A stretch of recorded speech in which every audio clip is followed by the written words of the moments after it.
जीएफटी हिंदी जून 26 अपनी इच्छा का समर्पण।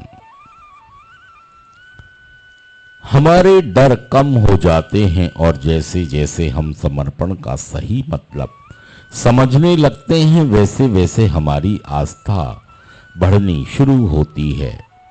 अब हम डर, क्रोध, ग्लानि, बेचारापन या मायूसी के साथ जूझ नहीं रहे हैं। बेसिक टेक्स्ट पृष्ठ नंबर 26। समर्पण जिंदगी को एक नए सिरे से दूसरे शुरू करने का रास्ता है। जब मूल्यता हम स्वेच्छा से आगे बढ़े थे तब हम लगातार अचंभित रहते थे कि क्या हम तमाम मौलिक बातों को ध्यान में ले चुके हैं। क्या हम अपने उद्देश्यों को पाने के लिए फला फला व्यक्ति को सही दिशा में मोड़ सके हैं। क्या अपने आसपास बिखरे संसार को अपने तरीके से नियंत्रित करने और चलाने के प्रयत्नों में हमने कहीं कोई भारी चूक तो नहीं कर दी है। या हम या तो इस भय से कि कहीं हमारी योजनाएं असफल ना हो जाएं, डरे डरे से रहते थे और जब वे असफल होकर बिखर जाती थी तब हम एकदम गुस्से या आत्मग्लानि से भर उठते थे। अथवा तब हम अपराध बोझ से ग्रस्त हो जाते थे जब हम स्वयं ही उन्हें बंद करने लगते थे। अपनी इच्छा शक्ति के बलबूते पर जीवित रह पाना बड़ा कठिन था, पर इसके अलावा हमारे पास कोई दूसरा रास्ता भी तो नहीं था।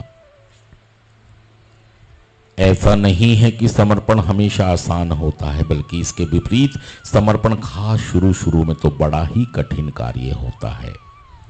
और फिर भी केवल अपने स्वयं पर भी भरोसा करने की अपेक्षा जिनकी जिंदगी को संभाल पाना दुष्कर है, एक ऐसे ईश्वर पर भरोसा करना कहीं अधिक आसान है जो सबकी जिंदगियों को संभालने की शक्ति रखता है।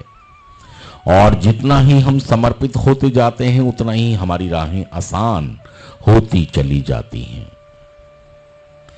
जब हम अपनी इच्छा, अपनी ताकत, अपनी जिंदगी उच्च शक्ति के भरोसे छोड़ देते हैं तब हमें बस इतना ही करना होता है कि हम अपनी भूमिका अपनी जिम्मेदारी और साफ सुथरी समझदारी से अदा करें। जितना कि हम कर सकते हैं तब हम सारे परिणाम अपनी उच्च शक्ति के भरोसे छोड़ सकते हैं। अपने को समर्पित करके श्रद्धा के सहारे कर्म करते हुए एन्ने के इस कार्यक्रम के अनुसार सरल आध्यात्मिक सिद्धांतों के मुताबिक अपनी जिंदगी जीते हुए हम अपनी तमाम चिंताओं से मुक्त हो जाते हैं और एक नई जिंदगी जीना शुरू कर देते हैं। सिर्फ आज के दिन मैं अपनी इच्छा समर्पित कर दूंगा। मैं ईश्वर की इच्छा का ज्ञान प्राप्त करने की दिशा में आगे बढ़ूंगा और उस पर अमल करने की शक्ति प्राप्त करूंगा। मैं अपनी उच्च शक्ति के हाथों में तमाम नतीजे छोड़ दूंगा। थैंक यू दोस्तों, शुक्रिया सुनने के लिए।